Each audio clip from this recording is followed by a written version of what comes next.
In doing research for trying to find a new favorite Christmas movie, not only did I notice the Doctor Who specials, but I realized that a ridiculous amount of Christmas movies have a couple on the front where one is wearing a red shirt and one is wearing green. A question came to mind. Are all these movies the same movies with different character names? So naturally I decided to watch 25 of these.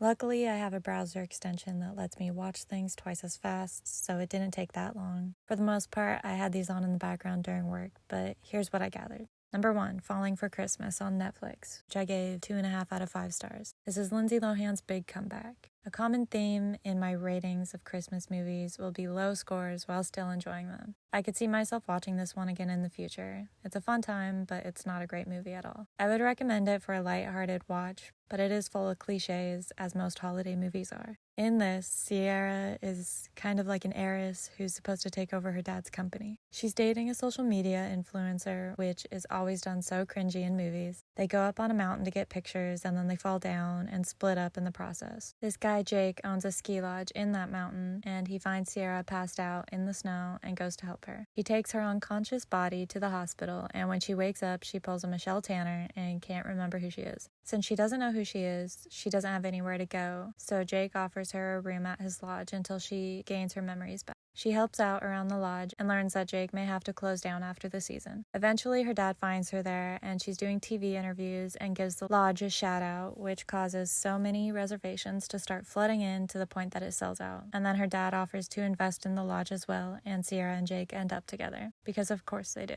This has almost the basic formula, but I do like that this one isn't directly about Christmas. Christmas is a setting rather than a character in this. Number 2, Christmas at the Drive-In on Hulu. I gave 2 out of 5 stars. High school sweethearts run into each other in their hometown and have to team up to see if the town drive-in can be profitable or someone will demolish it. In working together, they fall in love with each other because of course they do. Number 3, The Snowball Effect on Amazon Prime. I gave 1.5 out of 5 stars. 2 meteorologists are competing for the same job, and on the way to the interview, they both get stuck at the same inn due to a snowstorm. They have to share a room, and then they have to bring Christmas back to the town of Mistletoe. And working close together, they fall in love, because of course they do. Number 4, Haul Out the Holly on the Hallmark Channel, which I gave 1.5 out of 5 stars. Gretchen Wieners breaks up with her boyfriend, so she goes to her hometown for the holidays, but her parents leave as soon as she arrives, leaving her to take over all the cult-like HOA duties. The head of the HOA is her childhood friend. He's very over the top with bossing people to overly decorate, so of course she falls in love with him. Number 5, A Tale of Two Christmases on the Hallmark Channel, which I gave 1 out of 5 stars. An architect is torn between plans to go home for Christmas or stay to do a work project and date a guy that works in her building. She dreams both alternatives, and when she wakes up, she decides to go home and falls in love with her hometown crush, who's extremely cringy. This one isn't as tolerable as the first few. It's just really annoying at times. She gets a candy cane stuck in her hair, and she could just soak the hair and wash it until it comes out, but her mom cuts a huge chunk from her hair while she's saying not to cut it. It's an obvious movie moment, and there were a lot of those in this. Number 6, Christmas Plus One. I gave 1 out of 5 stars. Casting on this is amazing because, to my knowledge, the sister actors aren't actually related, but they almost look like twins. It's insanely impressive. In this, the sisters make Christmas wishes every year that always come true. One year, they both wish to find their soulmates. The following year, one is getting married and the other is single. While the single one is traveling back home for her sister's wedding, she meets this guy that matches with her perfectly, but accidentally loses his number. She goes on a quest to find him, with a guy writing an article on all the places she's looking. They butt heads a lot, but she ends up finding the first guy. She decides she doesn't want that perfect match anymore and goes and falls in love with the new guy who's less compatible, because of course she does.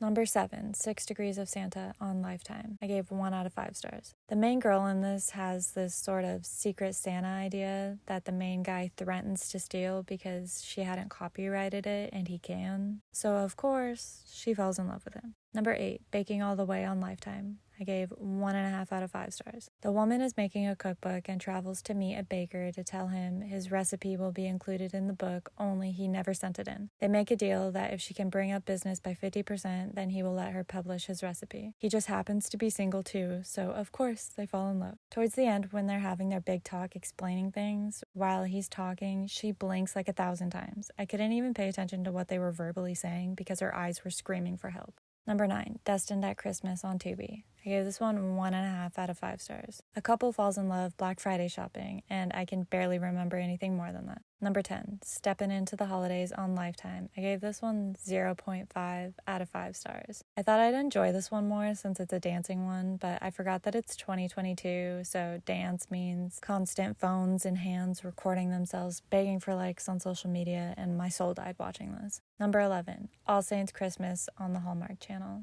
I gave 1 out of 5 stars. Paparazzi gets a picture of a singer and her ex, who's also her producer, and runs with a rumor that they're engaged, which causes her family to invite him to Christmas. So, of course, they fall in love again. Number 12, A Christmas Open House on Discovery Plus. Give this one 1 out of 5 stars. I'd like to note that the actor who played the terrible best friend photographer in the 50 Shades series is also in this, but anyway, this girl goes to her hometown where her family is trying to sell her childhood home. She sets up the display for the buyers, which I think is such a dumb practice. Let buyers use their own imagination. You don't need to decorate it to sell it. And working with the real estate agent, they fall in love, because of course they do. Anyone else sensing a theme here? Number 13, Christmas at the Holly Hotel on Vudu. I gave this one 1.5 out of 5 stars. This one definitely falls into the it's bad but fun to make fun of, so it's worth a watch anyway category. This girl travels home for Christmas, and on her way into town, a cop pulls her over for speeding, and they fall in love, because of course they do.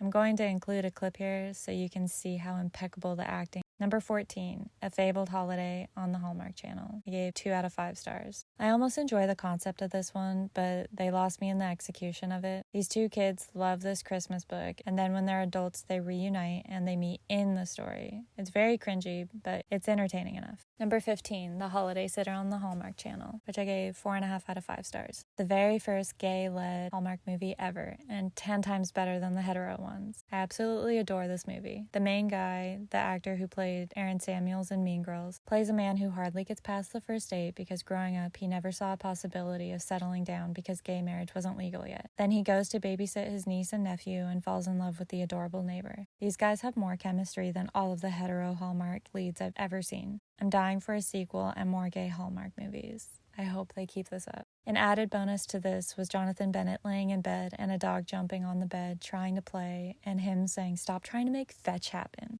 Number 16, Ghosts of Christmas Always on the Hallmark Channel, which I gave 3 out of 5 stars. Yet another telling of A Christmas Carol, but with a romantic twist this time. It was cheesy, of course, but it's pretty cute and I like it, and it has the actor who played Ezra in Pretty Little Liars. Number 17, In Merry Measure on the Hallmark Channel, I gave 1 out of 5 stars. Musicians are rarely done right in movies. I was cringing too hard to pay much attention to this, so I can't even recap it. Number 18, A Kismet Christmas on the Hallmark Channel, which I gave 1.5 out of 5 stars. This family has a belief that if they put a special cookie under their pillow, whoever they dream of is their soulmate. The daughter dreamt of her best friend and ran over to tell him, but he was getting married when she barged in. Later in life, she comes back home, and he's now divorced and has a kid. His daughter puts the cookie under their pillows, and they dream of each other and end up together. I hate movies like this where they romanticize being the second choice. It's not cute. Please stop that. Number 19, Let It Snow on the Hallmark Channel, which I gave 2 out of 5 stars. Putting aside my current distaste for Candace, this was okay. Her dad is buying a ski lodge, so he sends her up there to see what all changes need to be made.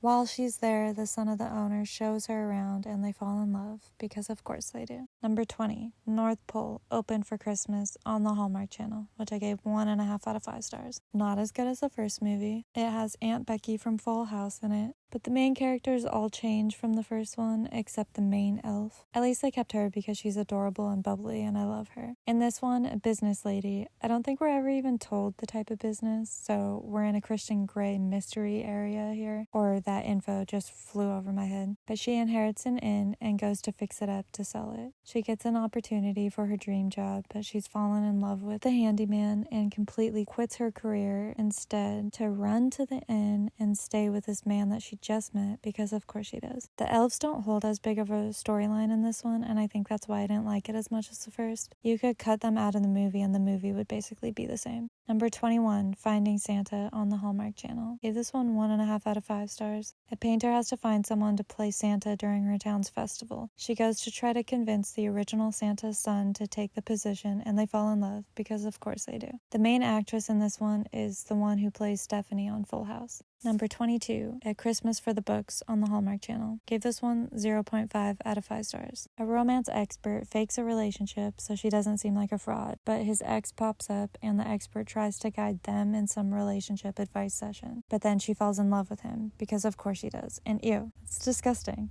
Don't do that. The romance expert is played by the best friend character in Jonas, and the guy is the actor who was in another Cinderella story with Selena Gomez. Number 23, Nostalgic Christmas on the Hallmark Channel. Gave this one 2 out of 5 stars. A girl travels home to help her dad close his toy store and she falls in love. I already forgot who the guy is in the storyline, but he was there and they fell in love, because of course they do. Number 24, Christmas in Vienna on the Hallmark Channel, which I gave 1.5 out of 5 stars. A violinist has a performance in Vienna, and while she's there, she falls in love with a guy whose storyline I already forgot again, because of course they do. And last, at number 25, is A Christmas Wish in Hudson on the Roku channel. Gave this one 2.5 out of 5 stars. A firefighter was on a baking show, and when he left and went home to Hudson, a bunch of fangirls went there for Christmas in hopes of meeting him. He ends up falling in love with one of the fangirls, because of course he does. After watching all of these, I've realized a few things. First, Hallmark needs to chill. You don't need to make dozens of these every year, unless you start making them all gay. Then go for it. Make 1,000. Second, throwing in Christmas makes bad movies bearable. So many of these I would never think about again if they weren't Christmas themed, but since they are, some I'd consider watching again, even though I only gave it a 2-star rating. And lastly, if you're feeling lonely during the holidays, just travel home, because you will fall in love with an old high school crush, a grumpy person you're teamed up with for something random, or the person you brought back to pretend date.